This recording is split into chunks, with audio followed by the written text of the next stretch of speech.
Hey, everybody. Welcome to the Firestone Files. I am Dr. Chris Firestone. Today on the Files, we have an exclusive look at the entirety of the AmericaFest 2025 experience that's coming at you today on the Firestone Files.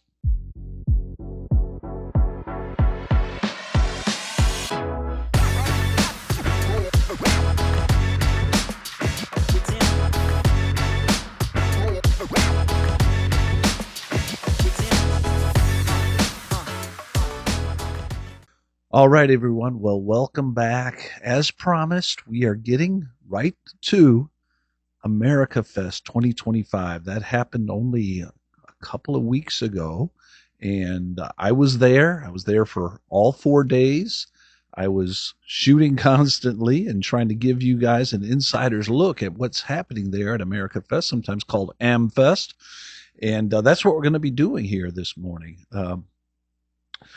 I guess it may not be morning from where you are because I'm shooting this at a new location. As you can see, this is a friend of my wife's out in Minnesota, and I'm in Eden Prairie, and they were kind enough to allow me to use their living room to shoot this podcast. So thank you to the Van Dixhorns. I'm going to call them out here for providing such a lovely space.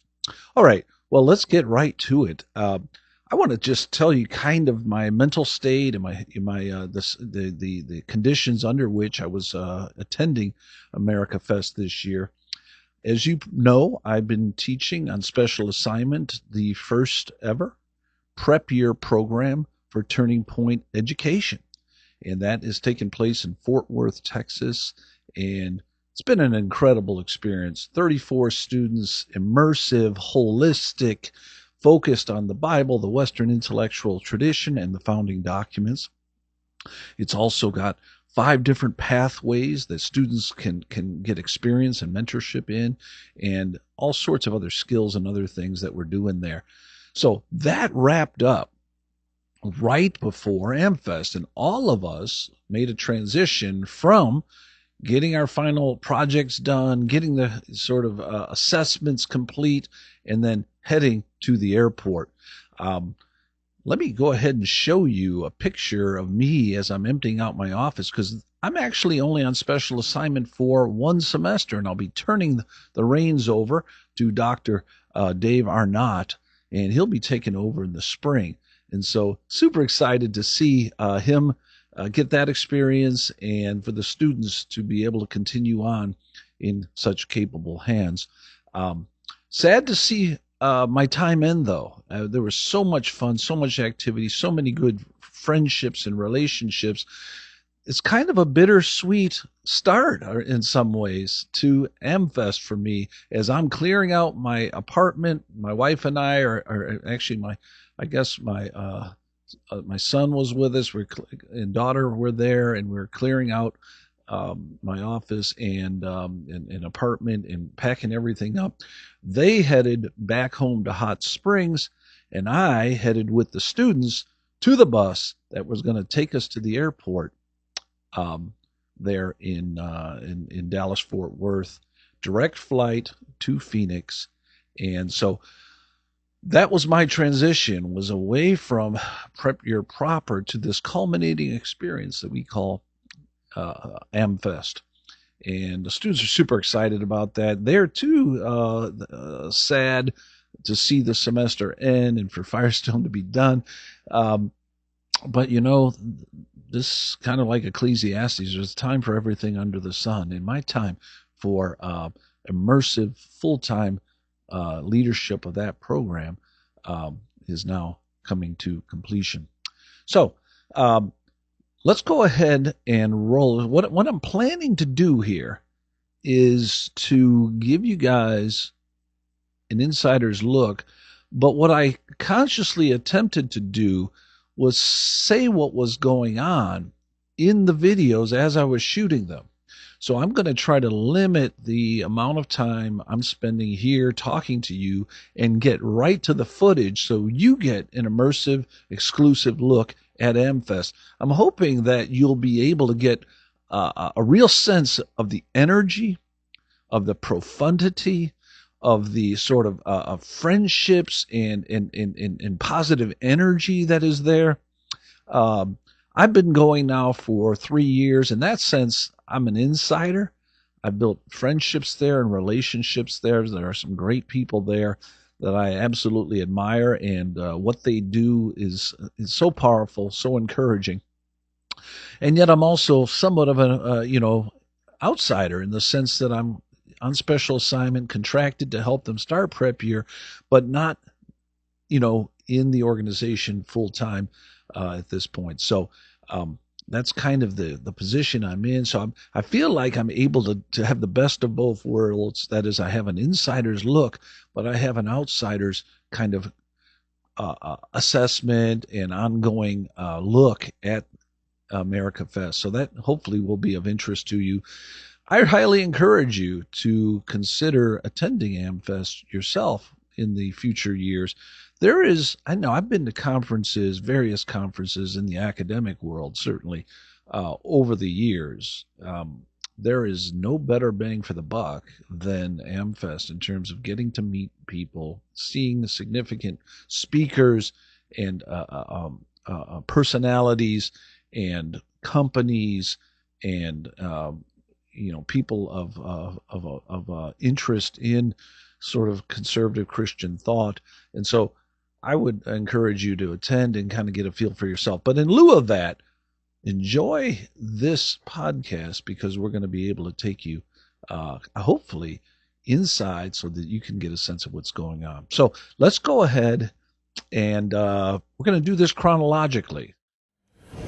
All right, here we are in the check-in line. Southwest Airlines headed to Phoenix for AmericaFest 2025. We are on the airplane heading to Phoenix, Arizona.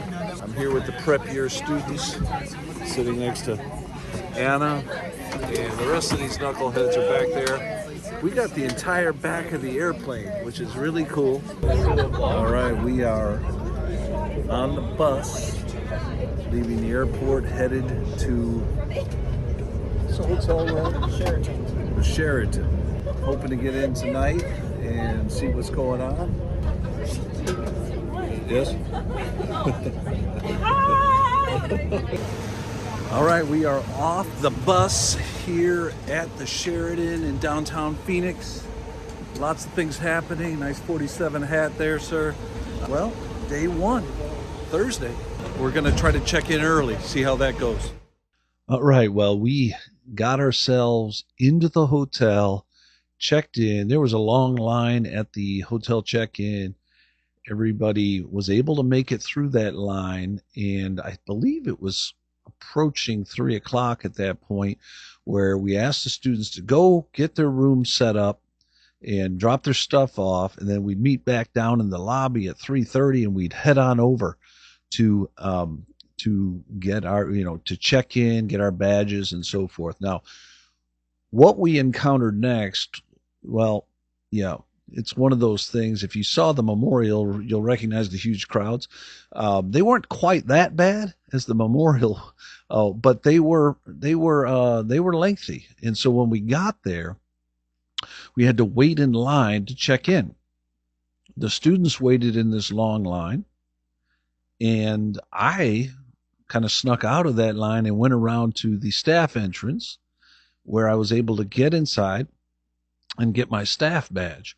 And that was a key maneuver, because as you're going to see throughout the videos to follow, that gave me unique access to a number of different places inside of AmFest that otherwise you wouldn't be able to get into. We did finally get our badges with the students, and we did get inside. All right, everybody, we have made it inside, and we are approaching the Daily Wire. And I think Matt Walsh, no, it's Ben Shapiro is on right now. Let's take a look here.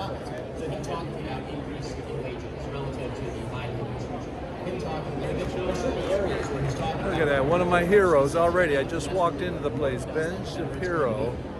This is just 20 feet away. We have Michael Knowles here. Michael Knowles, here he is. Well, we haven't been here for even 5 minutes. We've already stood next to Ben Shapiro. You can see behind me here is Michael Knowles interviewing live on Fox All Access. Just an incredible place to come. You come in here and get to meet all sorts of people that really are just personalities until you get to know them and you realize, hey, they're everyday people just like us. So anyway, hope to talk to some of them when they get done interviewing people. We'll see. All right. Well, we were energized. We weren't there 5 minutes. We'd already rubbed shoulders with some of the Daily Wire folks. That really got us off to a great start. But we had to make our way quickly into the VIP lounge in order to see if we could get inside to the main stage, because we're going to have all these great kickoff speeches. And we were a little bit late to the party because of having to wait in line, get our badges, get off the bus and plane and everything else. So, now I'm heading to the VIP line, and my buddy Samuel, one of my students there at prep year, he's not one step behind me, really. He is the fellow who you may have seen at the memorial with me. He's was at the No Kings rally with me. He's kind of my partner in crime with these things. He's kind of a fearless guy, really energetic, thoughtful, great presence, and I kind of call him my new wingman in these events. And so he's tagging along with me, and he gets into the VIP lounge. And in fact, he gets all the way into the executive lounge. So let's go ahead and roll the tape. Well, here we are in the VIP, and we got... It's loony. It's crazy talk. It makes you believe that somehow I am less of an American than the transgender criminal who assassinated Charlie Kirk. We refuse to accept that. The idea. All right, well, we made it to the executive lounge. Just super cool. Very small place, very influential people here. Anyway, we'll see what we can do here. All right, well, Samuel and I are inside the executive lounge. Can't stay there for too long, however, because we hear on the screens all around us that Erica Kirk has started speaking, and we want to make our way inside. So we head to the special access point where we go right on into the main action. Now, these next videos, you're going to see me kind of getting a lay of the land in there. It is jam-packed with people. We're late to the party. That doesn't stop Samuel and I, because we just keep moving forward. You're going to see me entering there, kind of getting in a lay of the land. Then you'll see us determined to get to the front row and see what kind of seating we can get. And then, we're getting a little nervous. You'll probably sense some of that because everyone's standing up, and we're now down in the front of this huge crowd, but we don't yet have seats. And so we're getting a little bit nervous about how we're going to find those seats. There's an opening prayer here as well that kind of kicks off the whole event. So let's go ahead and roll all those together, and you'll get a sense of what we're up to there on day one here in the main stage at AmFest 2025. Let's go ahead and roll those. All right, we are making our way to the front. This place is jamming, and we are trying to see if we can sit up front somewhere. You know me, I always try that, see where it gets us. Apparently Erica Kirk is coming, and she'll be first on stage. And so, you want to try to walk up the middle, or do you want to go around? As we go around? All right, let's try it. Making our way. Let me give you guys a little look around here. This is the opening of AmFest. Erica Kirk, and she has not yet appeared.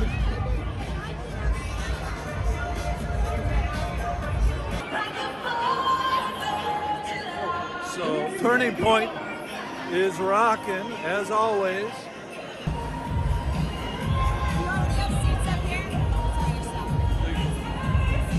Standing room only up front.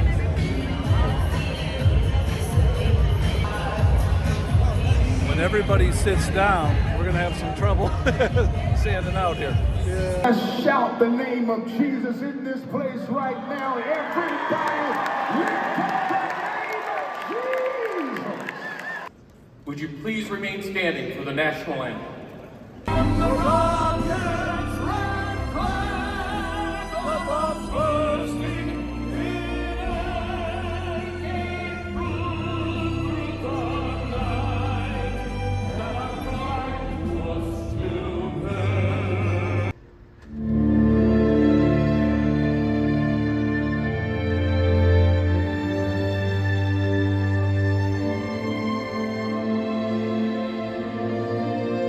In life, you will realize the more rewarding thing to do might be the more difficult thing to do. That is a guaranteed way that you will experience opposition. The most important question is not whether it is easy or not. It is it worth it? And the more often that you choose the deep, the difficult, but the right path over the easy path is one that will reward you, your family, and this beautiful nation. You are the heartbeat of this future and of this movement. Everything that Charlie built, you guys are the legacy holders of that. The next speaker is a very, very special speaker, and she has had a heroic last year, and I believe she's the best mom in the world. She is my hero and the love of my life. Join me in welcoming Erica Kirk. This is a full circle moment for me. I got bumped from the front, but Sam is still there. So where you gotta be willing to So go I'm is sitting on in the your middle campus. here getting some video. That means either starting a chapter, joining a chapter, maybe even one day putting up a tent in the quad. We're not afraid. All right. Well, I am now a roaming journalist, you might say, as I am experiencing the main stage activities from various vantage points. Now, this is going to give me a kind of a unique perspective. So you're going to be able to see the next few speakers here from different angles, because what I'm doing is basically not situating myself in any one place for too long, because that, of course, could raise like eyebrows, like, why is that even staff person staying there for so long? I mill around and move about, and as I'm walking along, of course, I'm shooting video. So this next sequence of videos is going to be of Ben Shapiro, who is the first speaker after Erica Kirk. Ben is going to set the tone for a very engaging opening sequence of speeches, because he really lays into various conservative Christian thinkers and speakers who have allowed people like Candace Owens and others to say conspiracy theories and other sort of negative things about Erica and Turning Point and so forth with impunity, without really calling them out. So Ben calls out these speakers to show a little courage in the aftermath of Charlie's assassination. So you're going to get a little experience of Ben Shapiro from a couple of different angles here. Let's go ahead and roll those videos. All right, up next is Ben Shapiro. How do we retain the momentum? And the answer is, we do the right things. Ladies and gentlemen, Ben Shapiro. And of course, this is an incredibly bittersweet moment. It's absolutely bitter because of the murder of our friend Charlie Kirk. Well, today, I want to talk about the future of the country. And the future of this country, this amazing country, relies on the future of the conservative movement. All of these questions aren't new, of course. They've been asked for as long as human beings have been talking about politics, thousands of years. But today, I want to talk about something even more important. How to discern those attempting to speak truth from frauds and grifters. I want to discuss 5 obligations that people who speak to you on matters of importance have to you. I want to speak to you about our duties. Our first duty is truth. We have an obligation to clarity and to honesty. So, if Candace Owens decides to spend every day since the murder of Charlie Kirk casting in aspersions at TPUSA, and the people who work here, who worked with Charlie every single day, his best friends, to cast aspersions at Mikey McCoy, and Andrew Colvin, and Blake Neff, and Tyler Boyer, and yes, at Erica Kirk, and to imply or outright claim complicity in a cover-up over Charlie's murder, to spew absolutely baseless trash, implicating everyone from French intelligence to Mossad to members of TPUSA in Charlie's murder, or a cover-up in that murder, then we, as people with a microphone, have a moral obligation to call that out by name.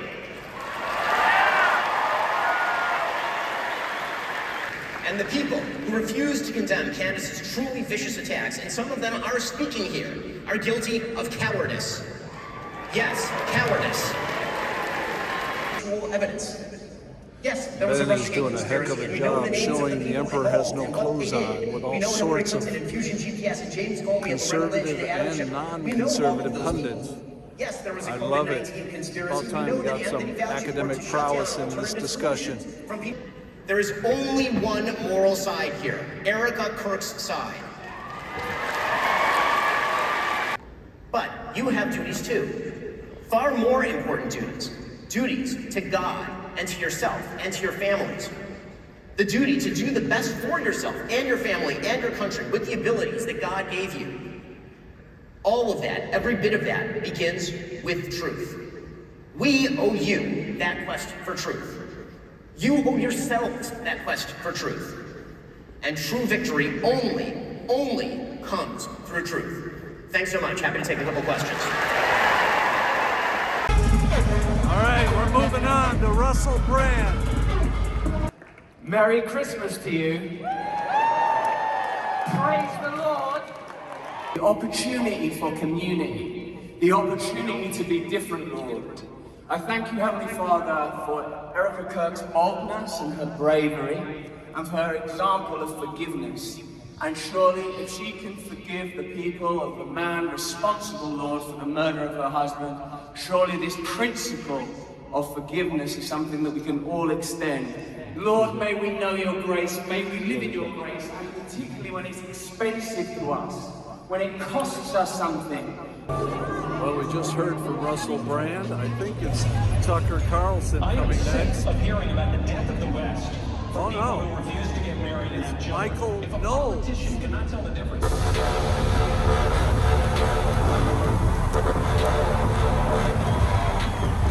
There's like 500,000 people here. This is unbelievable.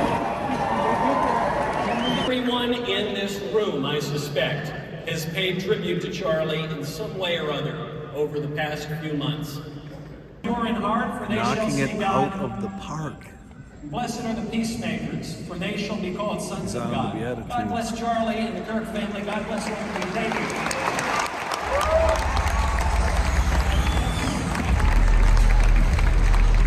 Point a finger in. All right, well, the evening is getting late, and I need to get going. But Tucker Carlson is about to take the stage. Walking out is always such a trip with these things.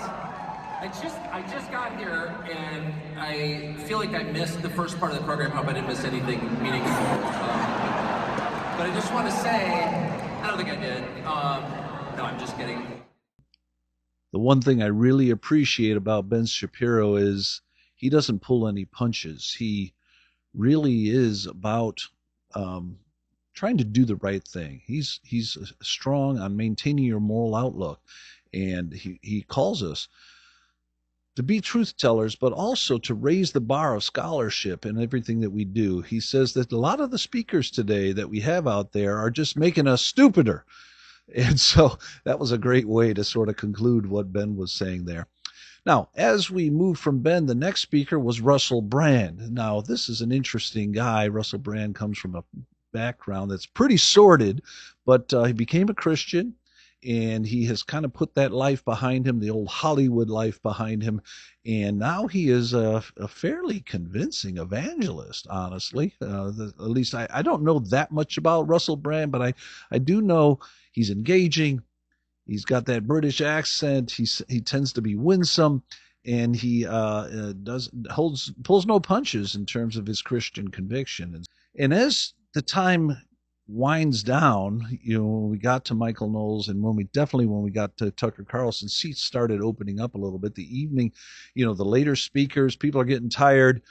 They're still engaged, but you can see people trickling out, and I was one of them. And I knew I had a special dinner set up that night.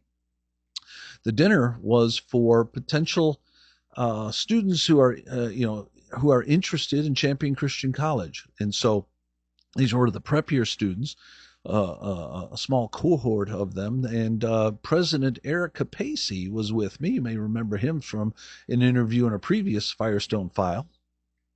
He invited anyone interested in Champion Christian College to come on out for dinner.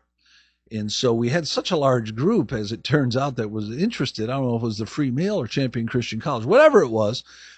We had I'd say about 10 of them on that first dinner night, and then we took the other 5 out for lunch the next day. Well, we are out late on opening night and having a good time talking about the future together. I'll give you a little look around. No, I love it. I love that. Why were you in? Yeah, just thought I could talk about NFL football. I don't know if you heard that, but somebody donated podcast equipment. You have heard it first here on the Firestone Files.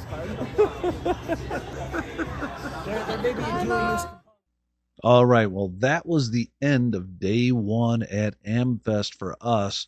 A day of transition, of travel, of energy, of getting situated and acclimated to AmFest, getting our badges, getting inside, having a fast start by going to the main stage. Now, a couple of contextual things to note as we go forward on to day 2, which is kind of what I want to roll next here, is that not every student got inside the main auditorium. I came to find out later, on our way to dinner, really, that as many as half the students actually didn't get inside.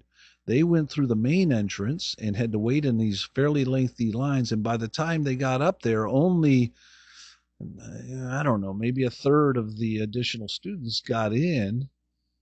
And then the rest of them had to go to screens in various places throughout the conference center, or a few of them didn't get to see any of it. So that was kind of a sad start, really, because we had gotten, we'd gotten up early, we'd gotten on our way, we've gotten there, and a chunk of the students didn't get inside. Well, that's going to set me up for a mission on day 2. And my mission was to see to it that students had a better experience in terms of getting into these events. It's not going to be easy. We woke up in that morning, we had special sessions to get to, and those special sessions all had lines in them. And so I had to use the power of my staff badge on numerous occasions. So you're going to see some of that as we go forward here, as I'm working with the students to get to see some of these special speakers and these special sessions that are happening. So much energy, so much activity. Up early this morning on day 2 of AmFest. I hear that the lines are already started at the various breakout sessions and other activities. What am I looking forward to today? I think meeting people in the executive lounge. All right, walking to the convention center. Pretty nice morning, sun's coming up, and lots of things going on. Let's take a quick look at it.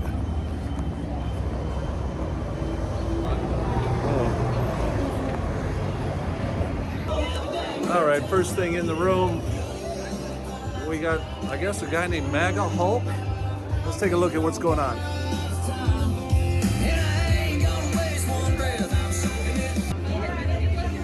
Well, MAGA Hulk, right here at AmFest 2025. Look at this. My goodness, this guy's huge. I'm not going to cause any trouble, though, because I don't think I can take him. History is not best preserved in a vault where its humidity and temperature control protects the physical object, but rather when the history and the moral stories from these artifacts make it into that's how we induce change, and that's how we affect culture. Now, I want to begin introduction. It is an honor to introduce Bill Federer and Michael Federer, President and Vice President of the American Humanities Division. We are also honored to welcome David and Tim Barton of Wall Builders. They are going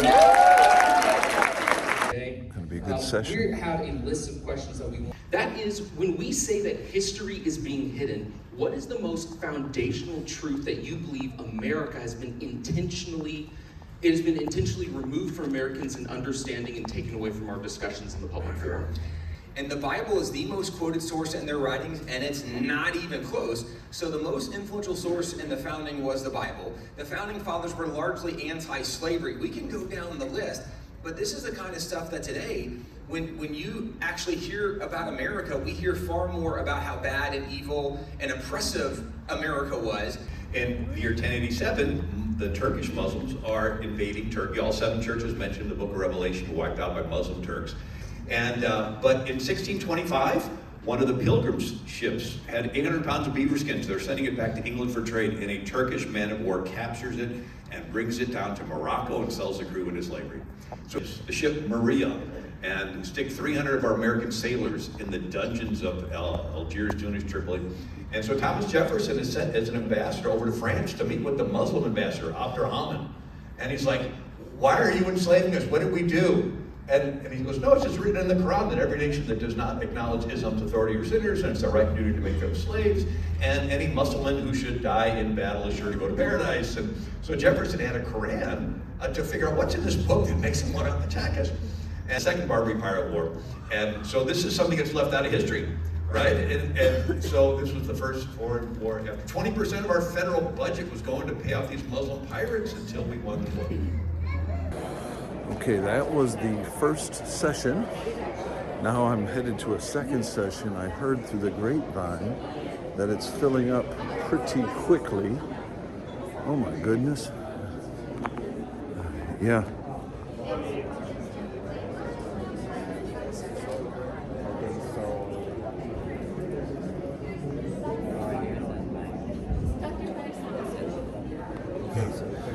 Oh, the students are here.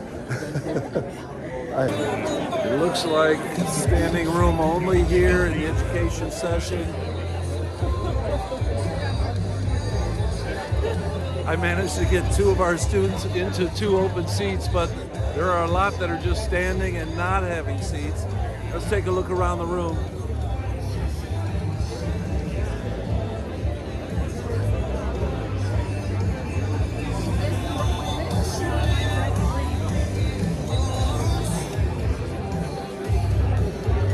Pretty incredible. I guess people are concerned for education in America. All right, well, I had to get out of my seat to join the students. We would love for them to consider being a part of what we're doing. We've got some amazing students from 18 different states, and we have our prep year leadership here, Dr. Chris Firestone, Dr. Ty Gooch, Stephanie Staber. We'd love to talk to you about prep year. You know, I've been in this fight for education freedom for about 15 years now. And it all started because of my children, my 3 boys. All right, we got out of that really crazy education session. Stuffy room. And we're gonna throw up. Who are we going to see now? Alex Clark. Alex Clark, okay. Let's see what. Do you know where room 21 is? 121. I think is it right down here? All right, we're gonna go to room 121. See if we can find her. My Firestone Files. All right, we are inside. We got reasonably good seats for Alex, Courtney Swan, and Danica Patrick. So, super good. All right, well, we're gonna have some fun with this one. As soon as Alex Clark comes in here, I'm gonna go say hello.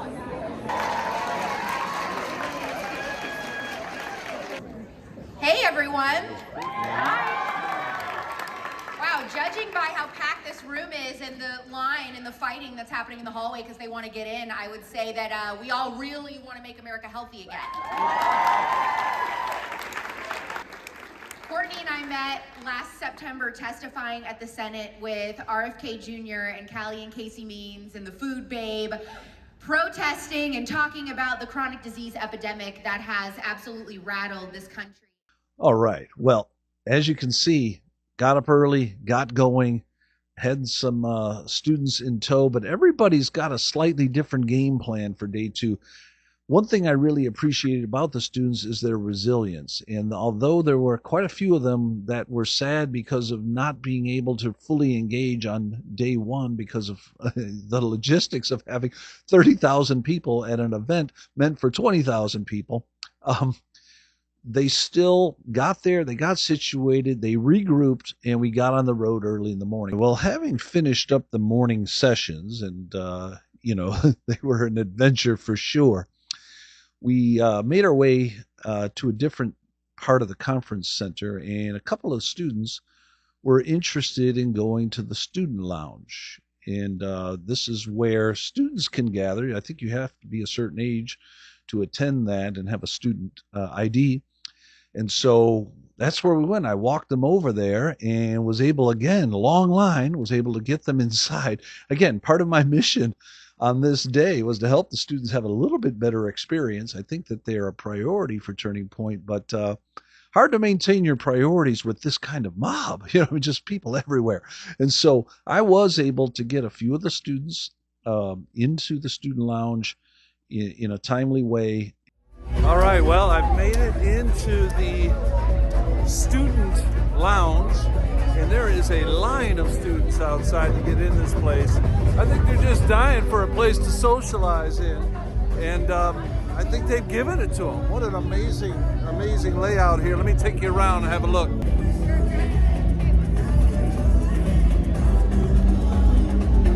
I've got 3 students I got in here with me. I'm gonna see if I can find them. Oh, there they are. Well, you guys gonna take a table, or are you gonna just chill about? Milling about. It's gonna get super crowded in here soon, so. All right, well, 3 of them made it in. I don't know who the rest of them are, but I'm sure they'll text me.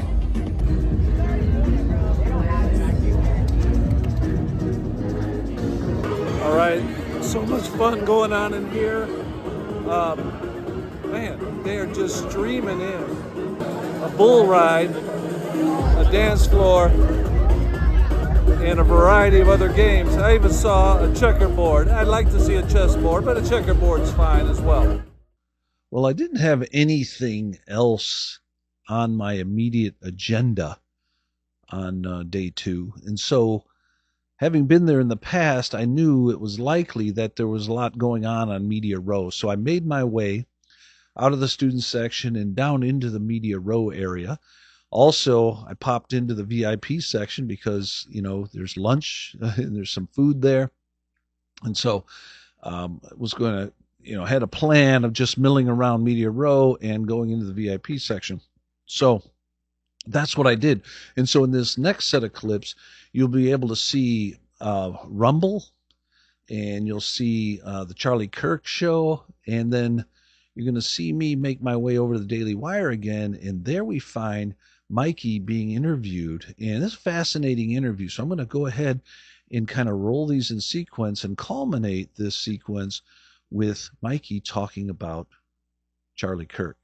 So let's go ahead and roll. All of this happened on Media Row, and literally I'm standing 10 feet from these people as they're producing this material. So let's go ahead and roll those videos. All right, I'm here on Media Row, second day of the conference. Thought I would show you guys around a little bit. It looks like the Charlie Kirk show is running live right now. Let's listen in. Hampshire man, Brandon Malley here. Explain, get up for Brandon Malley. True word action, he's doing the work. Explain the dynamics inside New Hampshire. Here's some behind the scenes stuff. Only here at AmFest. All right. Total News. I don't think I know Total News, but apparently they're pretty significant. All right, well, I'm back at the Daily Wire, and Mikey is here. Can't wait to get a little footage of him. on this earth in Visalia, California. Can you walk us through what Charlie was going through the last few weeks of his life as Charlie the person, not just Charlie the child? Yeah, I mean, I just talked about this earlier, but one of the last podcasts he did was that iced coffee hour one, where he said, you know, what do you want to be known for? And he said, I want to be remembered for courage for my faith. These guys are outdoing me. They're way ahead of me. Every time I try to make a move, they're in front of me. All right, here we go into the VIP section. You see what this looks like? Well, I just finished up in the VIP room, saw Megyn Kelly on the big stage. Now I've walked out here. It's getting, I think it's like 7 p.m. It's getting into the evening here. And I'm getting tired. I think I might call it an evening. I've got some things I want to do. I want to do some writing. But it's been a great second day. And yeah, we'll pick this up tomorrow. Like, he was literally at the peak of his faith. And the plane ride to Utah, I literally remember it. It was Blake and Dr. Turek and myself and Charlie. And on the flight, like, instead of going through, you know, typical questions you might get from a lib or whatever, he was just started talking about the gospel again. He's like, what if I get this question about slaves in Leviticus? Like, how do I reconcile that? How do I make sense of that? But he genuinely cared. And then in the car ride, as soon as he got to campus. And then when he got to campus, his first full question was talking about Christ and talking about the Bible. And it was a Mormon question, and he was going deep, though, on all these topics. I think for me, that moment there on Media Row with Mikey talking about Charlie on the Daily Wire was kind of an epicenter of the conference for me. There was a lot going on, a lot happening, and I walked right into that heartfelt, engaging dialogue with Mikey about the day in Utah when Charlie lost his life. And so, yeah, what other conference can you possibly have such a dramatic and accessible experience as that one? So, all right, well, that was the end of day 2 at AmFest, and went back and kind of chilled that evening to get a little rest from that wild and woolly opening couple of days. The next morning, we had a breakfast scheduled with Turning Point Education, and so I had to get up early, and so you're going to see in these next clips me, heading out the door, getting there to the conference center, and then, getting to this special event, this breakfast of Turning Point Education, where the 34 students were present, as well as the K through 12 components of people interested in Turning Point Education. And so you're going to see, the breakfast experience that we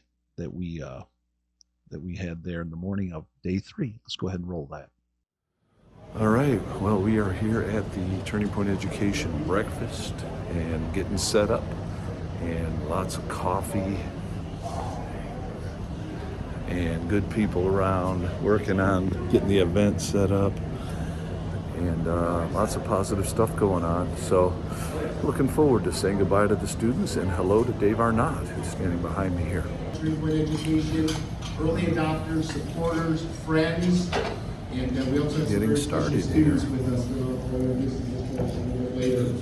But we're so glad you're... But many of you are friends of one another as well, and are working together for God-centered, virtuous education. Last December, I had no idea what was next. Most of my friends had already sent in many applications to multiple colleges, and each of them seemed to have a clear path before them. In 2024, my family attended AmFest for the first time. During one of the breakout sessions, my sister and I listened to Dr. Hutz Hertzberg as he spoke about a new Turning Point program called Prep Year.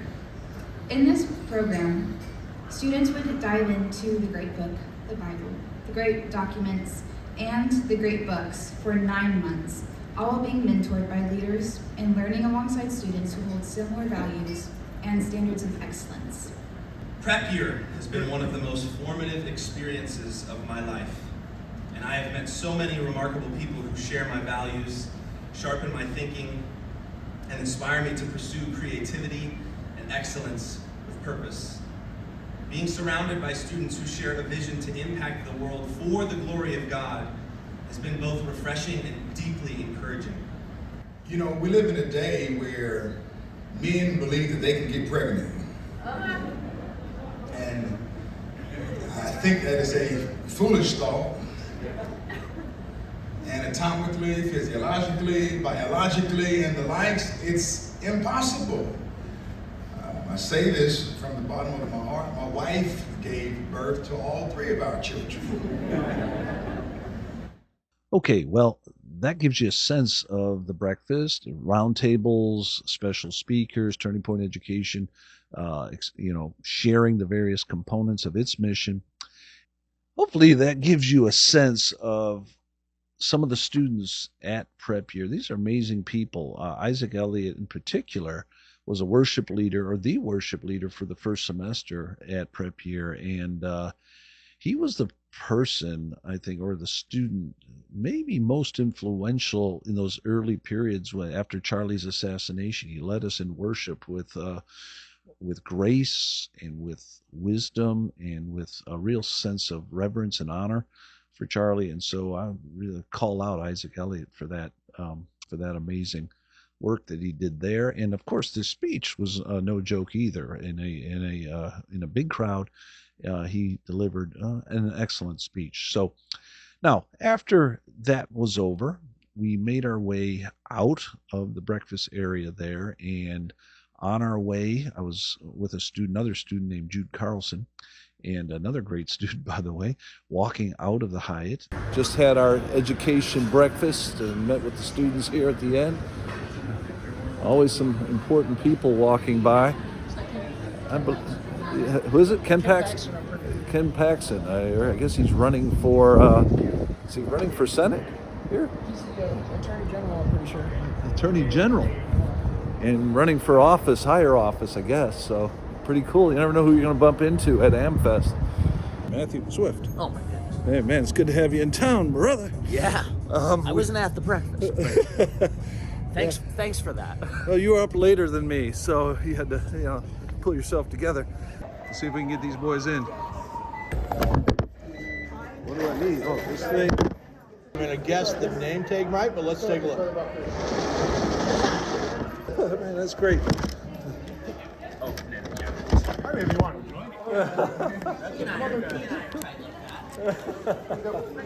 We made it in. Hallelujah. I've got both Matthew and Jude with me, and we're going to meet a number of people. So I'm going to roll a couple of clips in succession here. We're going to meet Benny Johnson. It's a voice in the conservative world that was just gotten off stage, and now he's back in the executive VIP lounge. And so got a chance to meet and talk with him. We're going to see Brandon Tatum. We're going to see a guy named Father Kelvin Robinson. And then we're also going to meet Bryce Crawford. And so I'm going to roll all of those in succession just to give you a sense of the dynamics as we move about and begin to network there in the VIP lounge. So let's go ahead and roll those clips.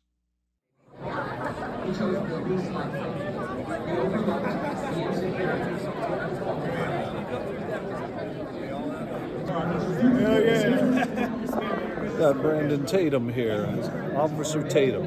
Super cool here in VIP.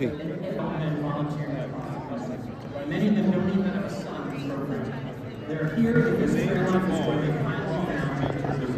All right, my student Jude is over there meeting a fairly well-known guy whose name is slipping my mind, but I will remember it and mention it in the podcast for sure.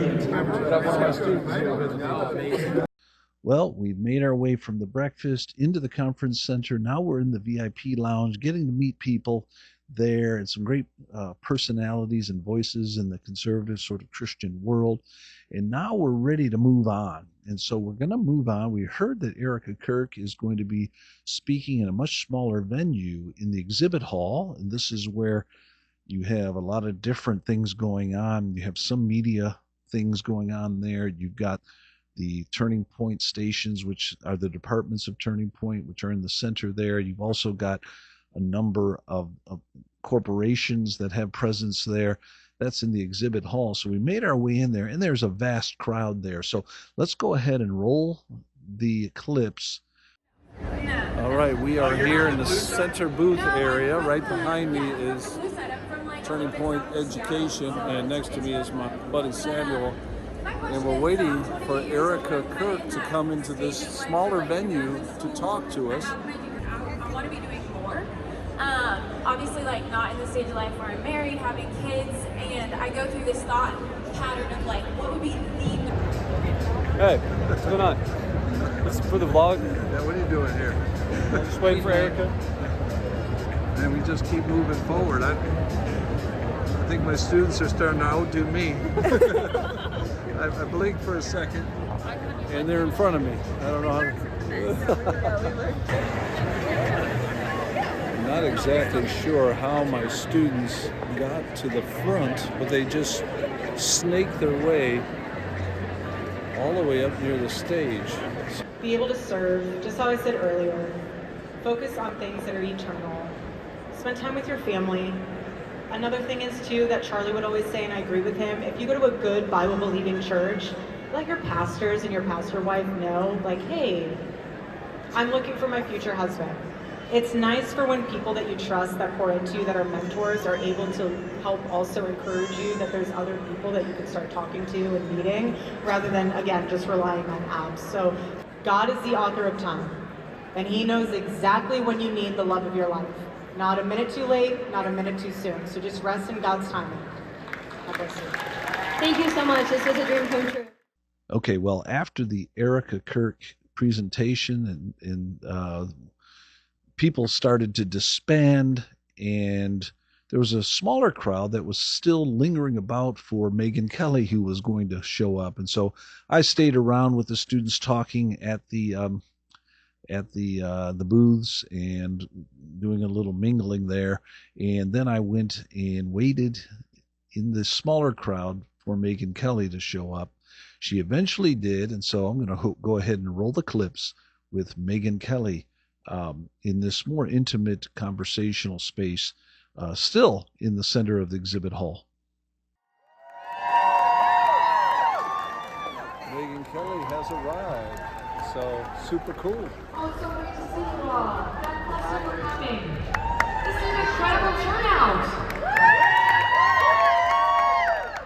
But I want to learn how to stand up for myself and stand up for what I believe. Great question, honey. Thank you for posing. So, did you guys hear the question? Yeah, how can she stand up for people who are calling her racist because she's conservative? All right, well, after Erica was finished and Megan Kelly was finished, I decided to do more walking around, seeing what other things were going on. I first encountered Senate candidate Michael Whatley from North Carolina, and so I'm going to show you that video clip. After seeing him for a little bit, I made my way out of Exhibit Hall, up these exclusive escalators, because my staff badge seems to work there as well, all the way up to Andy Biggs, who's running for Congress out of Arizona. And so I wasn't quite able to get quite as close to him because there was a long line of people. It's in Arizona.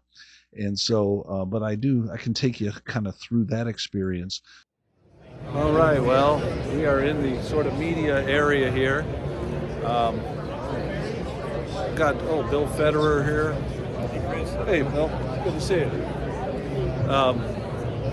He's a historian with Turning Point, and yeah, just a lot of good stuff going on here. We got Mike Lundell. I don't think he's there right now. He's the guy that sells the pillows. Looking at the landscape right now, I mean, Donald Trump got in, he's in there. He's really taking some swings that he wasn't able to take the first time around. He endorsed you.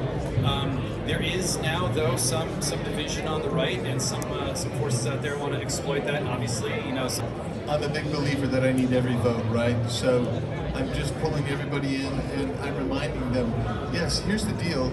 We're having some inter-family squabbles right now. I get it. That happens. Movements grow.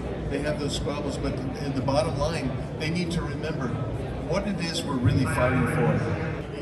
Man, this is a really dynamic environment.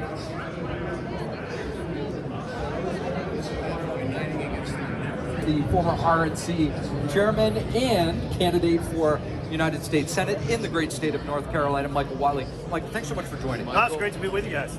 So far Well, here, there's the another energy has interview been going on. really off the hook. What do you make of the state of the conservative movement when you come to Turning Point's event? All right, I'm heading up the escalator to an exclusive meet and greet with Congressman Representative Andy Biggs out of Arizona. So not really sure what this will yield, but couldn't get Matthew through, but my staff badge got me through the first layer of security. Here we go. I think I'm not going to be able to meet him. This line is too long and there's too much fun stuff going on, but maybe I can at least see him here if I walk to the front of the line. So that is Congressman Andy Biggs way inside there, shaking hands and meeting people. Outside we've got a Revolutionary War hero. How you doing, sir? Very good. The English aren't the enemy anymore?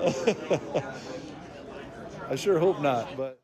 All right, well, after having those close encounters with a potential senator and congressman, I made my way back into the VIP room because I wanted to see or meet with Amanda McCabe McKinney. And I've gotten to know her over the years. I first met her at AmFest several years ago and watched her journey as a comptroller, I believe it is, in Washington State. And she was just announcing at AmFest that she was going to be running for Senate in Washington State. So that was a super cool thing to witness as she shows up at AmFest. Eventually, she's going to give a presentation. We're going to look at that. That happens on day 4. We're still on day 3 right now, but she's in town. She's in the VIP area. I go down. I meet her and her husband, David. First time I've met David. We've chatted a few times, either by text or on social media, but this is the first time I actually met him in person. So that was a super cool experience. And I really wanted her in particular to be able to meet our students, because one of the things with our prep year students is that they have 5 different pathways. And one of the pathways, of course, that we emphasize is the political pathway. And so I wanted to put a successful political woman in their life and get a chance to meet them and to kind of pick their brain. Now, 2 of our students are from Washington State. One is Cashman and the other is Kate. And I wanted to make sure Cashman and Kate got this opportunity because they're out of the same state, but there were other people who got wind of this meeting as well. And so she was kind enough to say, yeah, I've got a half an hour here. Let's make our way to a place where we can meet them. And I thought the best place to meet them would be Exhibit Hall, because it's a central place. It's a place where we might meet some other students, and there's chaos everywhere, but everyone knows where it is. So that's what we did. We made our way to Exhibit Hall right in front of the Turning Point Education booth. All right, I am walking with Amanda and her husband to get to the exhibition hall to meet some of the prep year students. And what a crowd here. Hard to make it through. Taken that, I would have been like, okay, whatever, let me go play softball. Yeah. All right, here we are with Amanda talking with the students. Super cool. It's that kind of resistance where you look like you're trying to and that's it. And actually, I guess it has been very good. The messenger of the message. I want the really kind of saying, hey, I hope you'll stay tuned in because I feel like it's such a theme about. Okay, well, after I was done kind of in that area, hanging out, talking with people, I decided just to do a walk around of the exhibit hall, really to get a sense of what was going on. One side of the exhibit hall seemed to be focused primarily on businesses, corporations that wanted to make connections with each other and with people at the conference. The other side of the exhibit hall seemed to be another kind of media area with all sorts of interviews going on and whatnot. So let me go ahead and roll that footage of me doing kind of a walk around of that media area within exhibit hall. This isn't media row. This is another area in which media is happening live. Let's go ahead and roll that clip. All right, I am just going to do a walk around. There's an amazing number of interviews going on. What a live action event here. Here's the Mike Harvey show. Some boys here.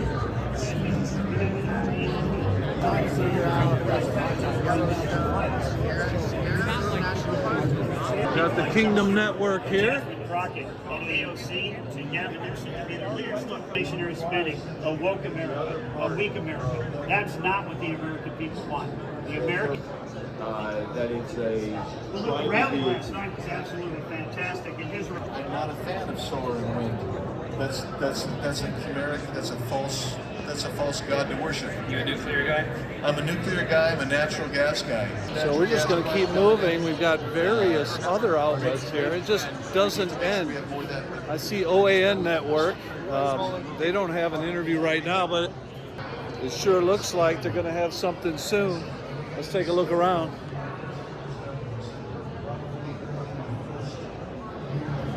Super cool. Super cool. Walk right on set.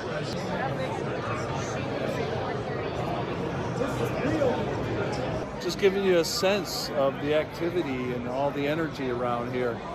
It's infectious. Meeting people, making connections, finding people with different passions and interests, and just connecting the dots. So, all right, that's it for now, I guess.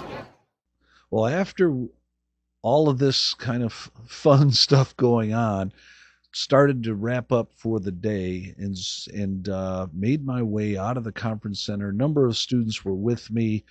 We sat down for a little bit, and I'm going to roll some of those clips where we're finishing up the day. You can feel the energy, the vibe as we are going to head back. Now we're heading back early, a little bit early. It's like 6 o'clock or 6:30.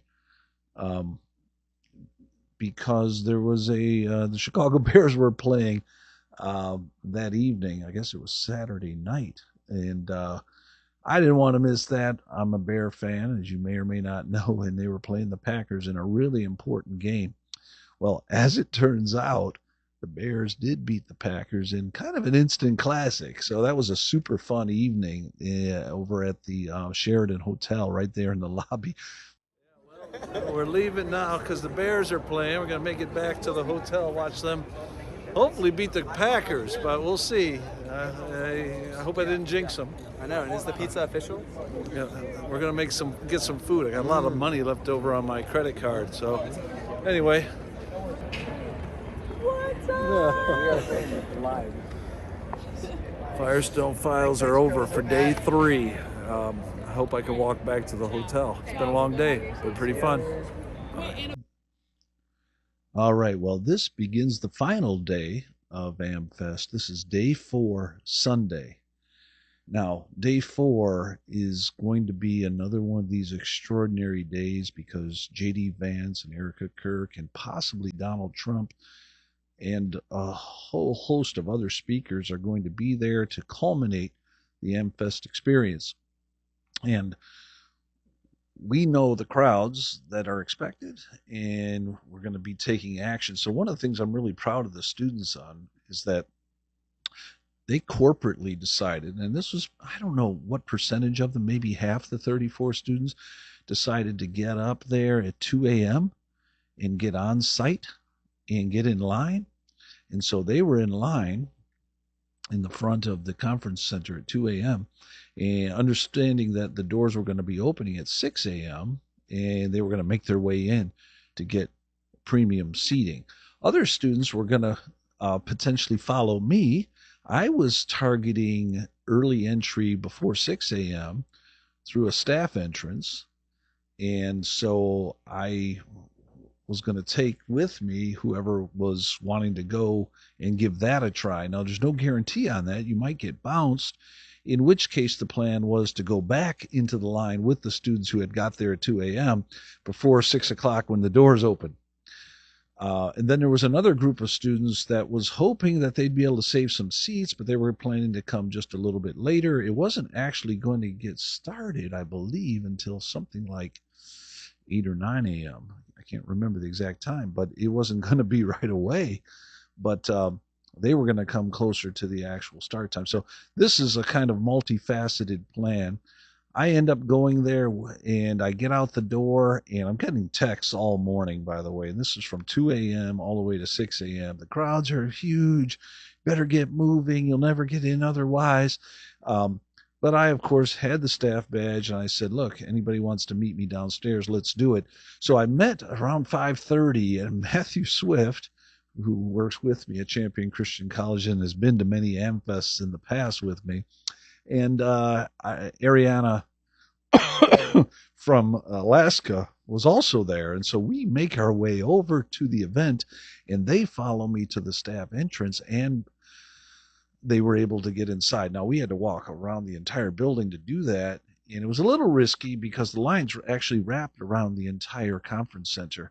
And but we did get in, and it was like, I don't know, 10 minutes before 6, and we were walking the halls kind of by ourselves. But they had internal security at different checkpoints. And so they were able to get with me quite a ways into the conference center, but they could not get into the venue itself. And I was able to get through the final layer of security, but they would not allow my assistants to come in with me. So you'll see in these next clips us descending on the escalator, getting inside together, and then you'll see us having to make some alternative plans. I decided to leave them at the internal gate, which was going to be closer to the seating anyway, and then I would make my way through the VIP area and down through the staff entrance there and secure some seating earlier on. Good morning. We are on day 4. We have gotten in the venue about 10 minutes before a crowd. I should have taken some footage of that crowd. I will tell the students to do that for me. But it wrapped around the entire building. And we're making our way into the event hall right now. Nobody here yet, except the 3 of us. All right, well, we are really close to the entrance, but couldn't get the students in with me. Only staff inside. So we're going to try the VIP lounge. Anyway, I don't know if we're going to get in. We'll see. Okay, gonna leave Matthew and Ariana there at the main door.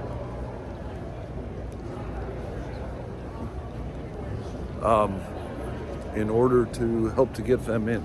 So I will be going in myself to see if I can get a reasonable seat and help where I can and do what I must. Anyway, we're going in now. Thank you, guys. Just left them back there.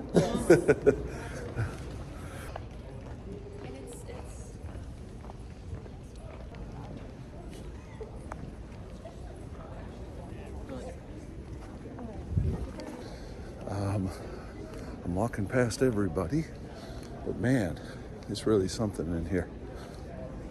Oh, check this out.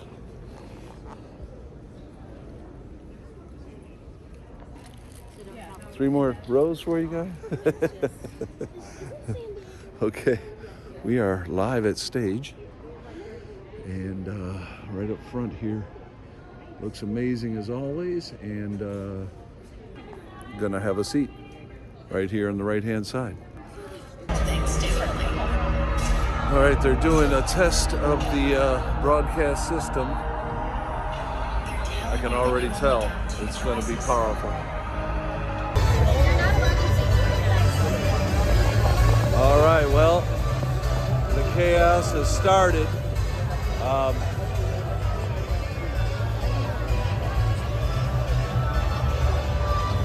seats are filling up fast. I'm saving 3 seats. I thought it was the maximum I could get away with, but it's really hard to hold them. They're not allowing people to hold seats, but I'm doing my best to keep them. The event has started. Begins with worship and ends with JD. Let's take a look.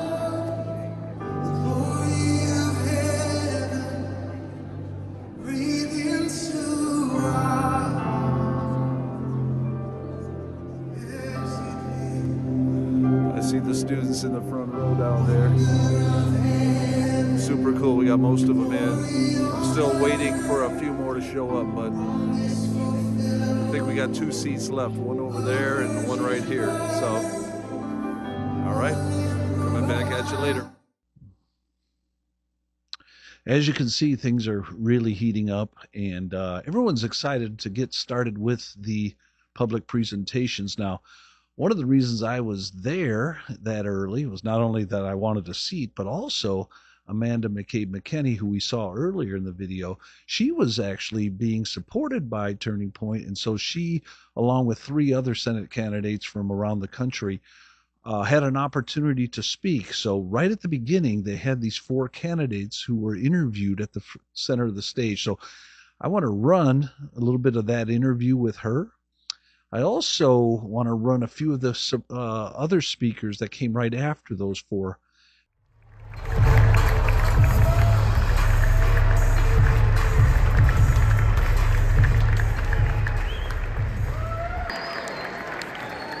I have with me 4 individuals who are going to be some new faces here in Congress, because I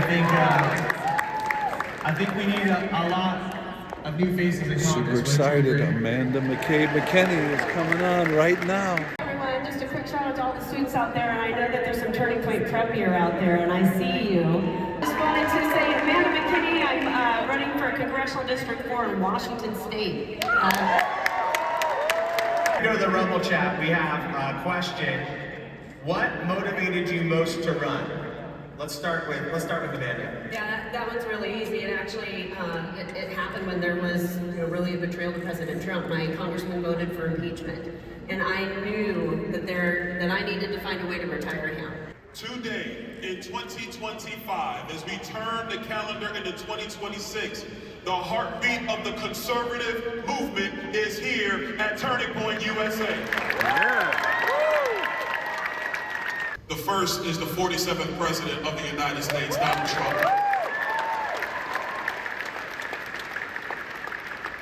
He is a FAFO fighter. But the other fighter that has defined our movement is Charlie Kirk. For God has not given us a spirit of fear and timidity, but of power, love, and self-discipline. The nuclear family, man and women together raising kids, is what continues the great experiment that is the United States of America. All right, we are on to Glenn Beck. Let's take a look. Watch him come in.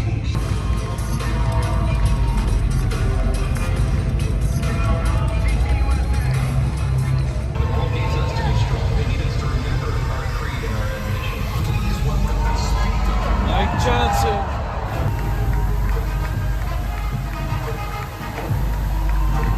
Here he comes, Speaker of the House.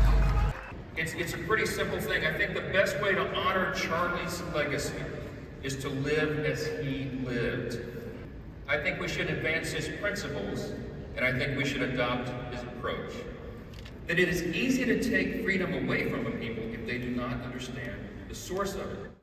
What a kickoff lineup that was, and it really just got the crowd warmed up. The next 2 speakers really took center stage and took it to a whole new level. The first was a special speaker, I guess a surprise speaker, and that was a rapper named Nicki Minaj. Now, to be honest, The crowd went wild when Nicki Minaj was called out, kind of in a surprise fashion. To be honest, I don't know who Nicki Minaj is, but she seemed to, after the interview and hearing from her, she seemed to be a thoughtful, well-spoken, somewhat conservative Christian woman. And so, but definitely a unique personality. So it was interesting getting to hear from her. So I want to run the tape that I have of Nicki Minaj. And then after Nicki Minaj comes Donald Trump Jr. And those two people sort of set the stage for J.D. Vance to come.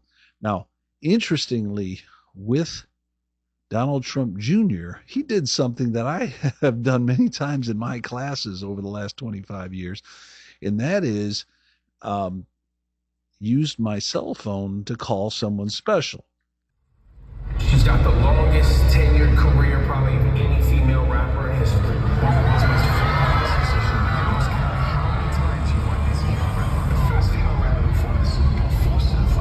Female rapper. I don't think I know any female rappers. Speaking out to defend Christians in Nigeria, thanking the president for standing up for that issue. Protecting Christians in Nigeria is not about taking sides. This is about standing up in the face of injustice. The American Music Award goes to... Your winner is... The winner is... She's not only one of the all-time great female rappers, one of the all-time great rappers in general. Training number one worldwide.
So those of you who know, Charlie was very good about having a surprise for every AmFest. And we are so blessed to have you. We are so grateful. I mean, thank you. I'm honored to be here. I am honored to be here. Thank you for having me. I want to ask you in closing, what is something that you want to leave as a legacy in this world for your family, for your baby, for just everything? Well,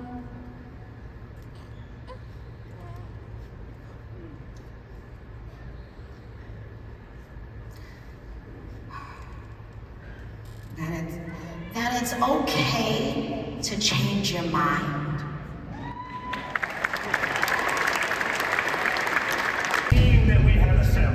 With what we're going to be able to do, with what we're able to expose, I think we can create a generational shift. They're trying to crush the family. Very few people understand the consequences of standing up to the nonsense, standing up to the swamp, standing up to big government, standing up to the mainstream media, standing up to Big Tech, standing up to the seemingly insurmountable obstacles that they've put up. But you guys did that. This is now the America First Party. Please welcome Donald Trump Jr.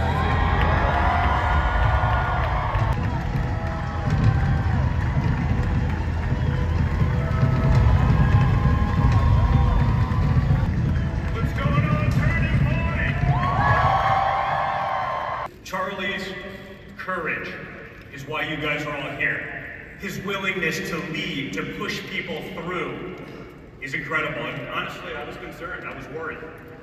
I was worried that without Charlie, this room would go out like it was 10 years ago when we started this incredible voyage, and it would dissipate. But this is literally double what it was last year, and that was a record.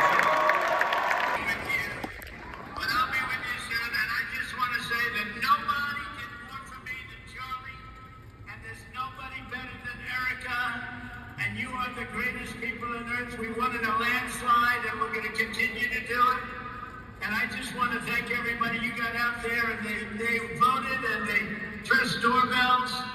And I just want to thank you all, and I hope my son's doing a good job representing the other West And I hope Don makes a great speech. If he doesn't make a great speech, let me know about it. I'll give him hell. Well, there's 30,000 young patriots in this room. The movement continues. They're looking forward to supporting you and everything that you, Charlie, and really everyone that's part of this movement stands for. So thanks, Dad. We appreciate it. We love you. We'll speak to you soon.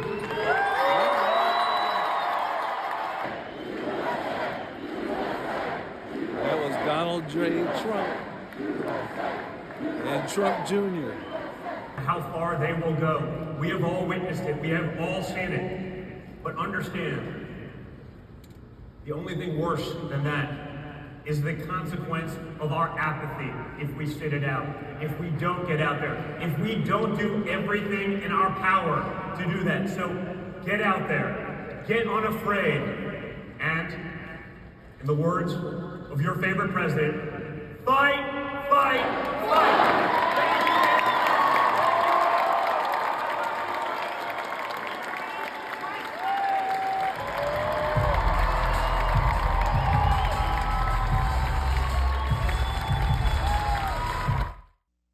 Well, those personalities led right to the sort of apex or final speaker, which was J.D. Vance. And J.D. Vance did not disappoint. He came on stage. We're going to run a little bit of that video. But I will say, being the last speaker, everyone's looking forward to, everyone's waiting to hear from, I do recognize that I've got to eat lunch and get to the airport in fairly quick succession. So I'm going to sneak out kind of midway through J.D. Vance's speech. So let's just go ahead at this point and roll J.D. Vance being introduced and coming on stage and getting started with his speech. But it was also a place that had been cast aside and forgotten by America's ruling class in Washington. Despite the closing factories and the growing addiction in towns like mine, in my life, I had a guardian angel by my side. She was an old woman who could barely walk, but she was tough as nails. I called her Mamaw, the name we hillbillies gave to our grandmothers. Thanks to that Mamaw, things worked out for me. After 9/11, I did what thousands of other young men my age did. I enlisted in the United States Marines. From Iraq to Afghanistan, from the financial crisis to the Great Recession, from open borders to stagnating wages, the people who govern this country have failed and failed again. That is, of course, until a guy named Donald J. Trump came along. President Trump represents America's last best hope to restore what, if lost, may never be found again. A country where a working-class boy born far from the halls of power can stand on this stage as the next Vice President of the United States of America.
Vance, ladies and gentlemen. Wow. Super cool. We've been waiting for this guy. How's it going, Phoenix? Well, that takes us super close to concluding day 4, the final day of AmFest. at this point, I'm a little bit tired. My legs are not holding up like they used to. It's been a great conference, great, time of meeting and greeting and hearing from, and all the things that go into what makes AmFest so great. So I'm on my way out at this point. So what I'm going to do is show you a clip of me leaving the conference center, reflecting on all that has happened, and then I arrive at the hotel and I begin to wrap up my time there, meeting with a couple of students. I don't have a ton of video of that hotel lunch and meet and greet with the students. It was a fabulous time, I will say. Maybe students have more video. If I have that, I'll tack it on here. But it was just pretty tearful and joyful, and congratulations between me and the students, and a goodbye between me and the students there in the hotel. That lasted about an hour. Ordered some lunch from Uber Eats, and then students and I milled about. We took photos, and then we said our goodbyes. So I've got a little bit of video from that experience, and then make my way to the Uber Suburban that took us to the airport. So I ended up going with Matthew Swift and Ariana. So we were kind of partners that whole day, all the way to the airport. And so let me run those last few video clips, and I think that'll pretty much wrap up our time there at AmFest. Go ahead and roll those. All right, well, I am scooting out of here. What a great wrap up with J.D. Vance and all the rest of them. Super exciting. Where can you get this much bang for the buck in one location over 3 or 4 days? Nowhere. It was great hanging out with the prep year students, meeting a lot of people. Just honored to be around here and be involved here. So I'm heading back to the hotel, gonna grab some Uber Eats, and gonna finish off my time here. But I hope you've enjoyed the Firestone File on location here at AmericaFest 2025. Hey, we are saying our goodbyes here. Prep year. Here comes Sam. I can see him in the background there. I got Ben, I got Joe Dell, and other people. It's hard to say goodbye, but it's only the end of part A. We're going to start part B next semester with something new. All right. Well, that effectively concluded my time that day. I ended up flying directly back from Phoenix to Little Rock, made my way to Hot Springs, and then the family drove all the way up 15 hours to Minnesota for the holidays. And that's kind of where I'm shooting this from, so I could bring you AmFest just as soon as we possibly could get it done. And so that's what we have for you. Just some basic reflections to close us off. What an amazing semester it has been. AmFest was the culmination of Turning Point Education prep year's first class of 34 students in the fall semester. We began around Labor Day, and we finished at AmFest. 10 days into our time together, Charlie Kirk was assassinated, and that sent us down pathways we never would have chosen to go down, but they were life-changing, bonding experiences that I will never, never forget, and frankly will always cherish with the students. And no one can take that away from us. I mean, that is really that emotional, intellectual, spiritual journey that we were on together for the 3 or 4 months throughout the fall of 2025. I'm never going to forget. And AmFest was the crowning jewel of that experience for me. I was able to go on a journey with the students, and that's something I talk a lot about with my kids, but I also talk a lot about with my students. Some of the times the best and most teachable moments are not the moments in the classroom, although those are important. They give us building blocks to work with. It's real life, everyday life, when you go on journeys together. And we had some, hurdles, you might say, on the first day. We overcame them, some of us earlier than others, but every one of us was able to create and participate in an experience throughout AmFest that just got better and better as we went along until that final day where everybody made it inside to the convention center. We got to see some amazing speakers. We got to get out of there on time. We had lunch together. We were able to laugh and cry together. And then we were able to say our goodbyes together. And man, you really just can't do any better than that. So that's it for AmFest 2025. I hope that insider's look was insightful and interesting to you. I'll probably refer back to this experience for many months and perhaps even many years to come. It's been life-changing for me. It's turning a corner in my career, and really just a great opportunity to teach, to work with Turning Point, and to work with these amazing students. I'm never going to forget it. And this time at AmFest, what an amazing experience. So that's it for now from the Firestone Files. Merry Christmas, Happy New Year, and I hope 2026 is we're just going to knock it out of the park together. So blessings to you. God bless you, and we'll see you next time. Firestone Files. Thanks for stopping by to spend some time with me here on the Firestone Files. I hope today's reflections offered you some new insights and perspective on life. If you enjoyed the episode or found it valuable, I'd appreciate it if you'd take a moment to like, subscribe, and share it with someone you care about. I'd also love to hear your thoughts. What resonated with you? What challenged you? Or what would you like to hear more about in future episodes? Drop a comment below or send in your suggestions to the email in the description. Your input helps shape where we go next. This has been Dr. Chris Firestone. Until next time, keep asking the big questions. And remember, the kingdom journey is always best with your friends. Further up and further in. Bye for now.